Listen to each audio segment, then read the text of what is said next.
41 সাল পর্যন্ত তারা থাকবেন, এটা কিন্তু মুখে মুখে ছিল। তারা এভাবেই সবকিছু সাজাচ্ছিলেন। রাজনৈতিক দলগুলো তো দিশাহারা হয়ে গেছে, মানে তারাও তো হতাশ হয়ে গেছে। বিষয়টা এরকম।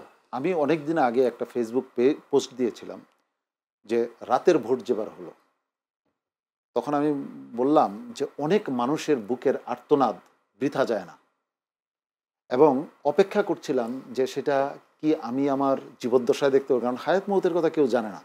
আমার জীবদ্দশায় যদি দেখতে না পাই, এটা খুব কষ্ট লাগবে। মানে আপনার ধারণা এমন ছিল? হ্যাঁ, আমার খুব কষ্ট লাগবে। আমি এটা অপেক্ষা করছিলাম যে সেটা কোন সূত্র ধরে আসে। যখন নিরাপদ সড়ক চায়ের আন্দোলন হলো, তখন মনে হচ্ছিল যে এই বোধহয় সেই সময়টা ঘনিয়ে আসলো। যখন কোটা আন্দোলন শুরু হলো আগের বারেরটা, তখনও মনে হলো যে এবার বোধহয় সেই সময়টা ঘনিয়ে আসলো। তারপর যখন এবারের জুলাই আগস্ট আসলো, তখন আমি অনেক দিন আগে, মানে 5ই আগস্টের প্রায় 15 দিন আগে আমার ছেলে আমাকে জিজ্ঞাসা করছে এবার কি হবে। তো আমি একটা ভবিষ্যৎবাণী করেছিলাম যে এবার তাকে যেতেই হবে।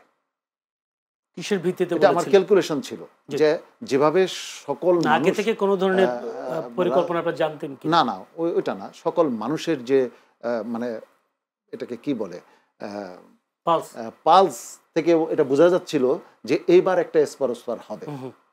ছোট্ট আমি আওয়ামী লীগকে, পুরো আওয়ামী লীগের জনশক্তিকে আমি 3টা ভাগে ভাগ করতে চাই। 1 নম্বর ভাগে যারা একেবারে সাধারণ শ্রেণী, তাদেরকে আমি দেশপ্রেমিক বলতে চাই। কারণ তাদের কিন্তু কোনো স্বার্থ ওইভাবে তারা এখান থেকে নেয় না। তারা দেশকে ভালোবাসে, মনে করে যে হয়তো আওয়ামী লীগের মাধ্যমেই তার মুক্তি সম্ভব। এটা একটা শ্রেণী।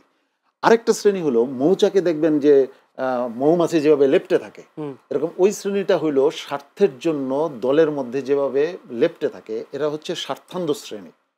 এটা হলো দ্বিতীয় শ্রেণী। আরেকটা হইলো মক্ষীরানী শ্রেণী, যারা মূল মানে এটা কাজটা করে।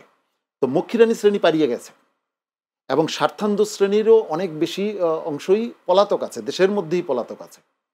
এখন যেই অংশটা দেশে বহাল তবিয়তে ছিল, ওই 2 শ্রেণী ওই তৃতীয় শ্রেণীটাকে, মানে সাধারণ মানুষগুলোকে বিপদে ফেলার একটা মানে আয়োজন করছে। যেভাবে যে নাশকতা করা হচ্ছে, মানুষ যদি ফুঁসে ওঠে, তাহলে যাদের গায়ে আওয়ামী লীগের লেভেল আছে তাদেরকেও তারা রেহাই দিবে না।